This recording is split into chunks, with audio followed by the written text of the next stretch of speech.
Appeal from the U.S. District Court from Central District of California. Let's see what we got. Birthright citizenship and diplomatic immunity. Two different questions, of course, but they can overlap. Oh, look at that. And then we formally, the counter hit 10. Thank you, Kate. That's very kind. The three-judge panel here affirmed the trial court's judgment denying Roberto Mancado's claim to U.S. birthright citizenship. He was born in New York City. So being born in New York City is not enough to get citizenship. When his father, a Nicaraguan national, was working for the Nicaragua mission to the UN for nearly 70 years, so he lived in the U.S. for 70 years, conducting himself as a U.S. citizen. 5 times he subscribed the oath of allegiance. 5 times the government issued him a passport. In 2018, however, the government revoked his passport.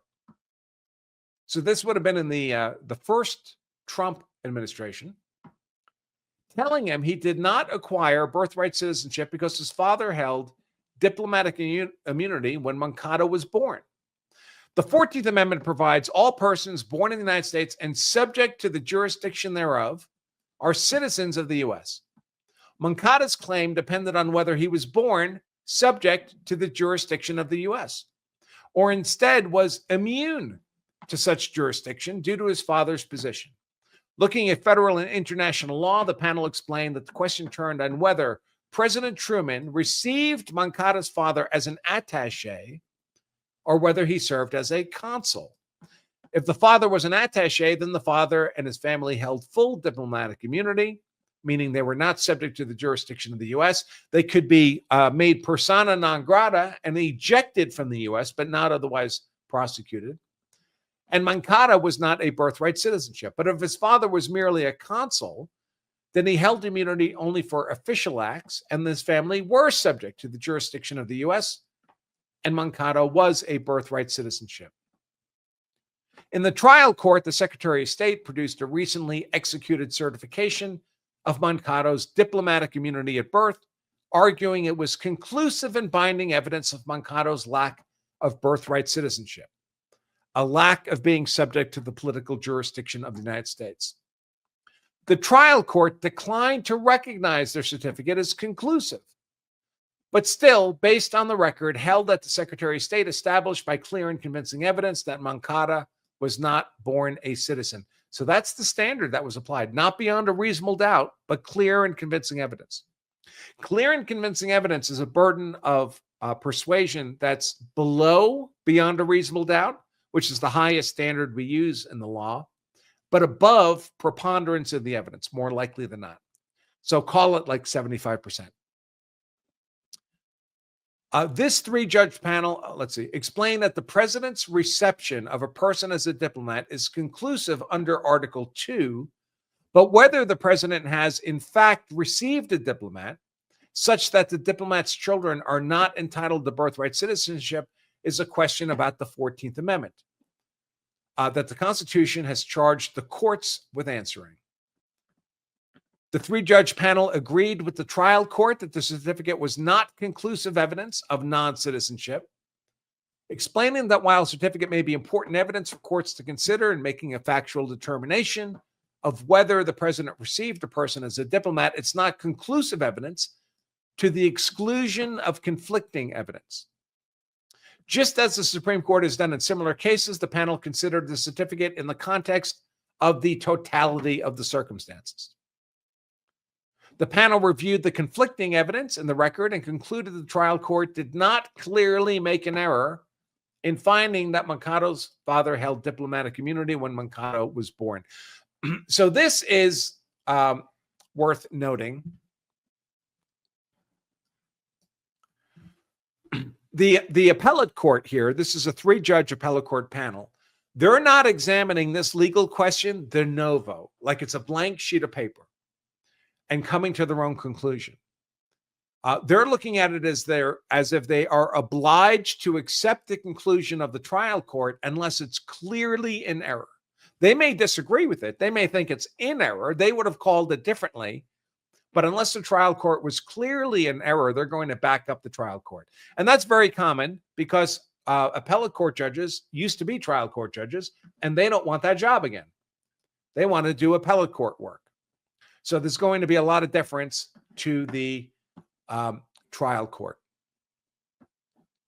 Noting that the trial court found it impossible to conclude that this is justice, the panel stated it shared that concern, but explained that as inequitable as this result is, the courts lack the equitable power to remedy the government's errors by granting Moncado citizenship. Interesting.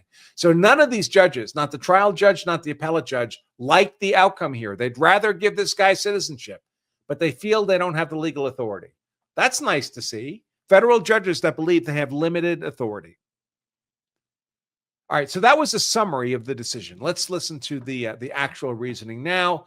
Moncado, born in New York City in 1950, father, a Nicaraguan national, worked for the Nicaragua mission to the United Nations.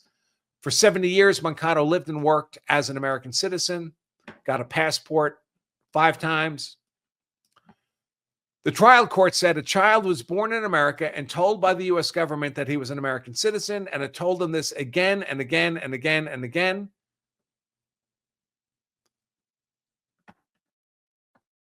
Let's see. The government repeatedly affirmed that the father's status as a Nicaraguan consul did not confer diplomatic immunity on his children. So the government explained Moncado was born subject to the jurisdiction of the U.S. in accordance with the 14th Amendment, and so citizenship was his birthright. But the government, the trial court, reluctantly says was wrong all along. In 2018, the government reviewed its records, discovered it had made a mistake. Moncado's father served as an attaché, not a consul, not an ambassador, when Moncado was born. Unlike an ambassador, an attaché and his family possess full diplomatic immunity. Oh, I see. Attaché is the ambassador, not a mere consul.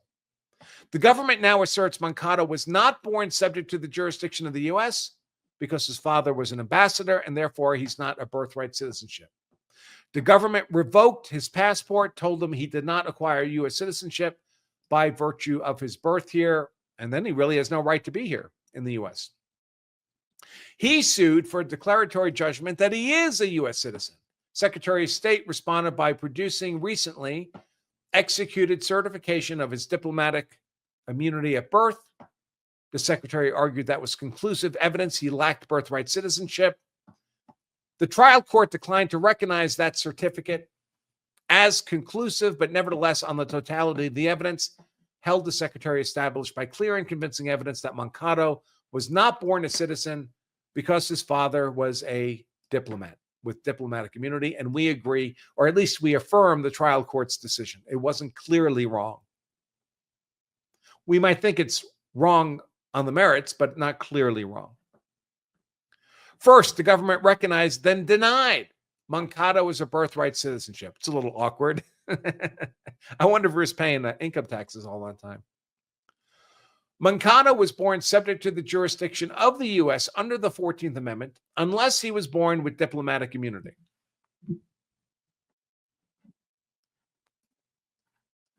From the jurisdiction of the United States. Well, this is bad law. That's not what the 14th Amendment says, is it? That is not what the 14th Amendment says. What does the 14th Amendment say?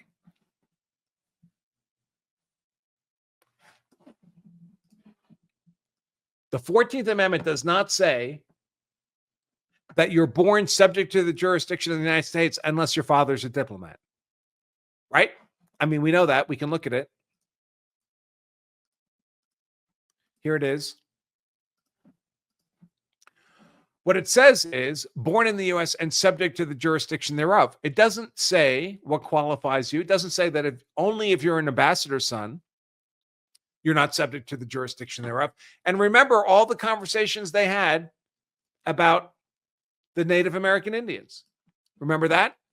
Native American Indians were not the sons of ambassadors, but they were not qualified for citizenship under the 14th Amendment. So it's clearly a misstatement of law by this court to say that you're subject to the jurisdiction of the U.S. unless you're the ambassador's son. No, there are other conditions that leave you not subject to the jurisdiction of the U.S. beyond, other than not being an ambassador's son. See, even the judges don't know this stuff. It's terrible.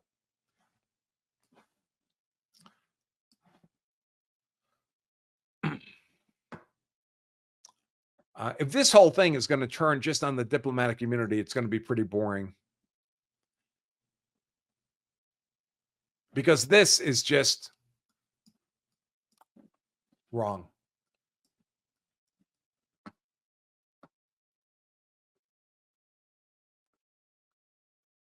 This is one way not to be subject to the jurisdiction of the U.S., the political jurisdiction. It's not the only way, as the debaters told us. But if this is all going to turn on the difference between consuls and attachés, it's going to be pretty boring. Sorry, folks. I'll find other stuff to talk about, but I don't want to waste your time.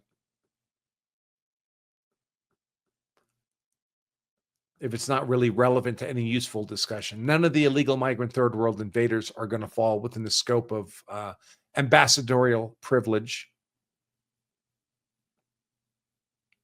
It is interesting. This part is interesting.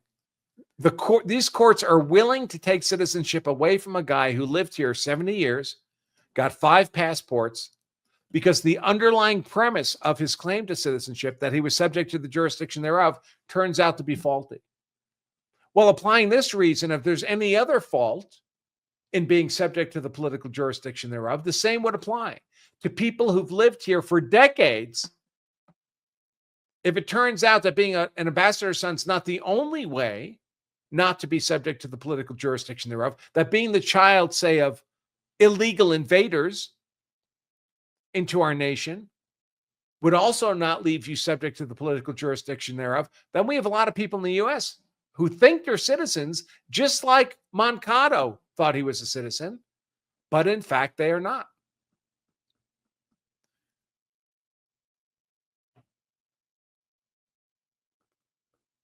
Let's see.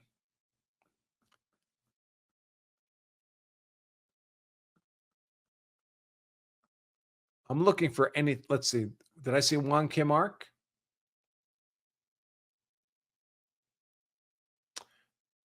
Yeah, but it's not useful.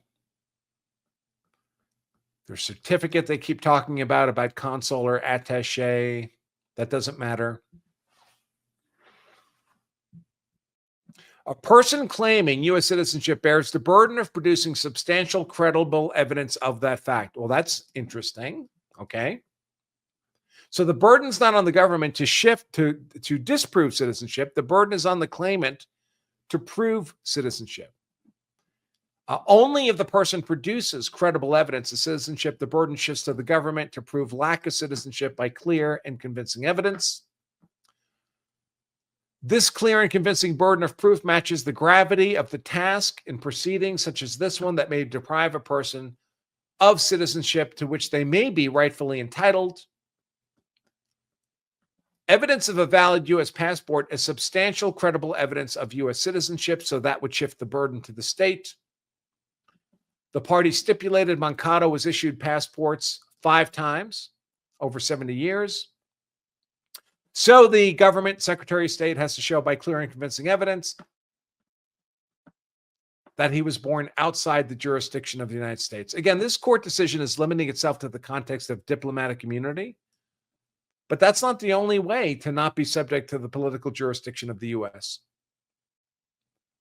If a foreign army invaded, would we say they were subject to the political jurisdiction of the U.S.? They're a member of the body politic.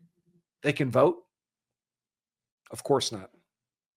Thanks for watching this highlight segment of our full-length Law of Self-Defense live stream. If you enjoyed this content, make sure to give us a like and subscribe for more expert analysis on politics, law, and how to be hard to convict. And to watch the full-length episode of this show, just click right here. Stay safe.